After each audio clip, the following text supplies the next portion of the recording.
Kebakaran lahan di Savana Bromo, Jawa Timur yang terjadi sejak Senin sore hingga kini belum berhasil dipadamkan. Akses wisata melalui beberapa pintu masuk Bromo ditutup sementara hingga waktu yang tidak ditentukan. Oh, ini tambah banter ya. Kebakaran lahan yang terjadi di Blok Bantengan, Kabupaten Lumajang ini nampak dari kawasan Savana Bromo. Api diketahui membakar kawasan tersebut sejak Senin sore. Petugas gabungan dari Balai Besar Taman Nasional Bromo Tengger Semeru, TNBTS, BPBD Kabupaten Probolinggo, dan BPBD Provinsi Jawa Timur sempat memadamkan api agar tidak menjalar. Namun kondisi vegetasi yang kering karena musim kemarau membuat api terus menjalar. Hingga Selasa pagi, api masih membakar hingga merambat sampai ke Blok Watu Gede dan Bukit Teletabis. Info sementara titik api itu kan mulai dari pergerakannya dari wilayah Lumajang. Lumajang ya. Okay. Sekarang bergerak tadi pagi itu sebagian Bukit Teletabis sudah ada titik api juga. Kemungkinan mengalami pergerakan, tapi sebagian masih di wilayah Lumajang. Sebagian kecil yang mulai masuk di wilayah Probolinggo. Okay. Imbas kebakaran ini, Balai Besar TNBTS menutup sementara kawasan wisata dari pintu masuk Malang dan Lumajang. Sedangkan dari pintu masuk Cemoro, Lawang, Probolinggo, dan Tosari, Pasuruan masih dibuka. Namun demikian, wisatawan dan warga dilarang mendekati kawasan yang terbakar di area savana. Sementara proses pemadaman api masih terus berlangsung. Dari Probolinggo, Jawa Timur, Hana Purwadi, iNews melaporkan. Dikenal sebagai maklar kasus dan kawan dekat Febri Adriansyah, Kejagung meminta LPSK melindungi Ferry Yanto Hongkiriwang. Sementara menurut pengacara Don Rito, Ferry justru biang kerok penyebab Ferry dan Don Rito tersandung kasus korupsi.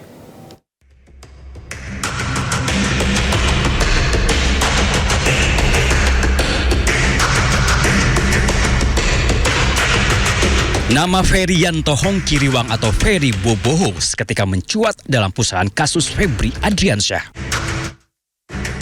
Ferry disebut sebagai saksi yang memiliki banyak informasi penting terkait kasus pencucian uang yang menjerat mantan Jampitsus itu. Tak heran jika tim 9 Kejagung menitipkan Ferry Boboho ke LPSK atau Lembaga Perlindungan Saksi dan Korban. Nah, untuk diketahui, untuk Ferry, untuk kepentingan penyidikan, kita berencana akan menitipkan kepada LPSK. Kami masih mendalami dan sementara untuk kepentingan penyidikan sebagai saksi dan untuk keamanan yang bersangkutan. Ferry Boboho disebut sebagai pemilik kafe The Glance, tempat ditemukannya brankas berisi 60 miliar rupiah. Ia juga dikenal sebagai orang dekat Febri Adriansyah dan Don Rito. Ferry bahkan disebut sebagai maklar kasus untuk banyak kasus yang ditangani oleh Febri Adriansyah. Namun belakangan Ferry justru disebut sebagai biang kerok penyebab dua temannya Febri Adriansyah dan Don Rito terseret kasus pencucian uang. Memang ada kerjasama dengan Ferry Boboho. Waktu itu dia kan pemegang merek dagang restoran Perancis. Kerjasama di situ. Kemudian bangkrut. Setelah bangkrut diambil alih full 100% Pak Idon, makanya diganti namanya menjadi Cafe The Clan Signature. Jadi Ferry Boboho sudah nggak ada hubungan dengan persoalan kafe. Biang kerok dia. Ferry Boboho itu biang kerok dia. Sebelumnya, tim 9 Kejagung memeriksa Ferry Hongkiriwang bersama 10 orang lainnya. Mereka diperiksa sebagai saksi kasus pencucian uang yang menjerat Febri Adriansyah. Dari semua saksi yang telah diperiksa, hanya Ferry Boboho yang dititipkan ke LPSK untuk dimintai perlindungan. Pertanyaan kemudian menyeruak, informasi penting apakah yang dimiliki oleh Ferry Boboho? Tim Liputan iNews melaporkan. Diduga menyimpan informasi penting, penyidik Kejagung meminta LPSK melindungi Ferry Hongkiriwang. Sementara menurut pakar hukum pidana, sebagai maklar kasus dan saksi kunci, Ferry harus dilindungi khawatir bernasib seperti Sutrimo.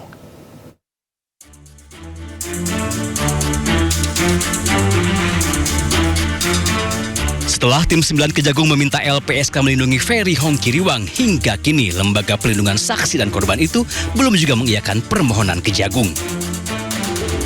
Padahal Ferry Hongkiriwang disebut-sebut sebagai saksi kunci yang banyak menyimpan informasi penting terkait kasus yang menjerat karirnya Febri Adriansyah.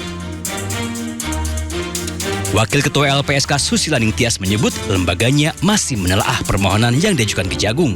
Selain itu, menurut Susi, LPSK memerlukan waktu hingga 30 hari kerja untuk mengambil keputusan terkait permohonan perlindungan. Sementara itu, menurut pakar hukum pidana Abdul Fikar Hajar, wajar jika tim 9 Kejagung meminta LPSK melindungi Ferry. Sebagai maklar kasus, Fikar juga khawatir nasib Ferry Hongkiriwang bisa seperti Sutrimu, pegawai Febri yang kematiannya masih jadi misteri.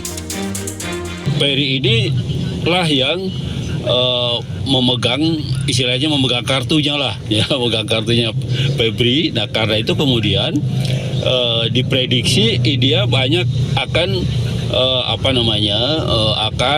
mendapat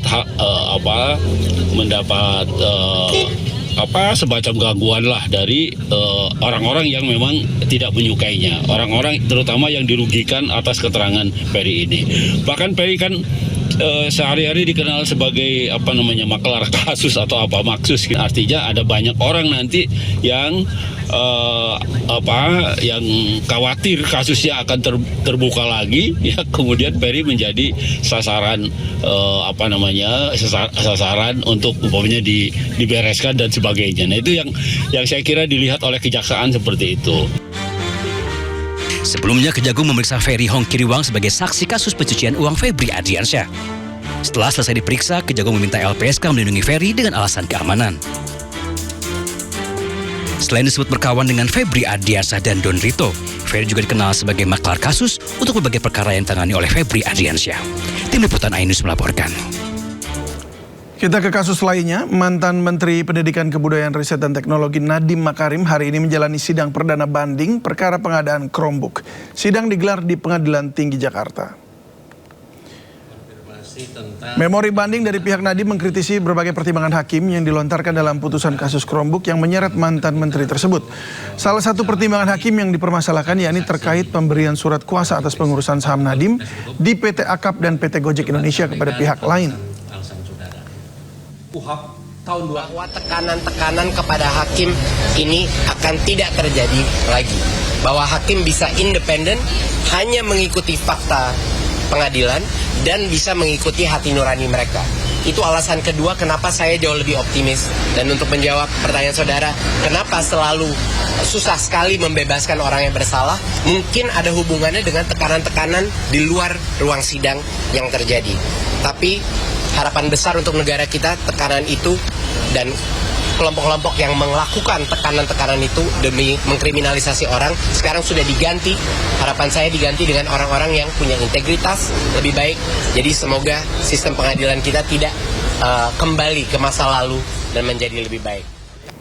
Bea Cukai Tanjung Priok mengungkap upaya penyelundupan 5 unit motor gede di Pelabuhan Tanjung Priok. Pengungkapan ini merupakan hasil rangkaian penindakan sejak akhir 2025 hingga Juli 2026. Ya, pengungkapan penyelundupan motor gede bermula dari deteksi anomali pemindaian X-ray terhadap 2 peti kemas impor asal Tiongkok. Kepala KPU BA dan Cukai Tipe A Tanjung Priok Adang Nugroho Adi mengatakan temuan tersebut kemudian ditindaklanjuti dengan analisis intelijen dan pemeriksaan fisik secara mendalam. Hasilnya petugas menemukan 5 unit sepeda motor Harley Davidson bekas dalam kondisi terurai lengkap. Petugas akan melakukan penyelidikan terkait perusahaan yang diduga terlibat dalam pengiriman motor gede ini. Masuknya pas udah lolos. Jadi datangnya Petugas menggagalkan upaya penyelundupan narkoba dari Malaysia melalui Bandara Internasional Juanda, Surabaya. Pelaku seorang warga negara Malaysia menyembunyikan 990 gram sabu dan lebih dari 1.000 pil ekstasi.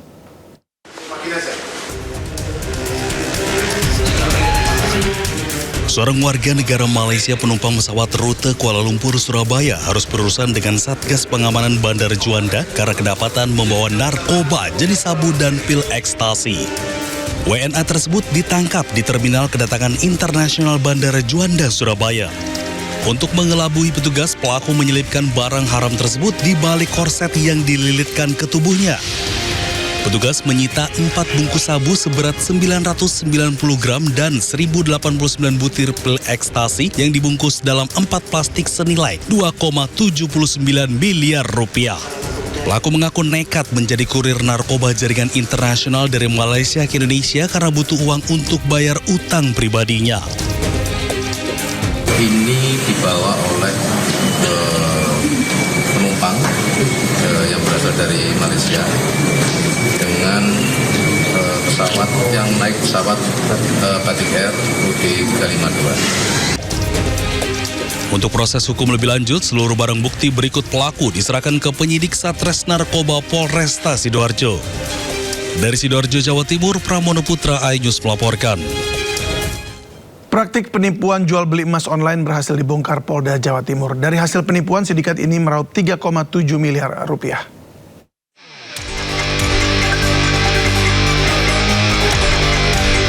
Inilah seorang wanita berinisial ICS yang berhasil ditangkap di Resiber Polda Jawa Timur. ICS merupakan salah satu dari 4 pelaku lainnya dengan peran yang berbeda-beda.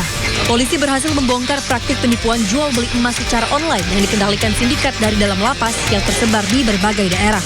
Wanita berinisial ICS, warga binaan Lapas Nusa Kambangan yang menjadi otak di balik aksi penipuan tersebut. Kemudian, 3 tersangka yang berasal dari Lapas Sumatera Utara yang membantu menyiapkan piranti lunak untuk melakukan scamming. Modus para pelaku adalah mengaku sebagai salah satu anggota keluarga calon korban dan membujuk keluarganya membeli emas murah sebesar 2,5 juta rupiah per gram. Mengetahui adanya aksi penipuan, keluarga korban melaporkan ke polisi. Berdasarkan hasil penyelidikan terhadap dugaan tindak pidana penipuan online, modus promo penjualan emas tersebut, penyidik akan melakukan pendalaman dan penyisiran terkait korban-korban yang lainnya. Dan kita harapkan kepada masyarakat yang memang mengalami atau menjadi korban dari modus penipuan serupa, kami harapkan bisa melaporkan. Dari hasil penipuan, pelaku meraup 3,7 miliar rupiah.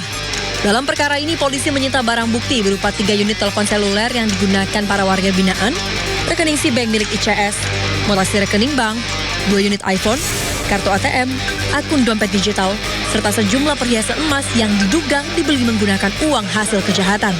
Akibat perbuatannya, para pelaku terancam hukuman 12 tahun penjara. Dari Surabaya, Rahmat Ilyasan, iNews melaporkan.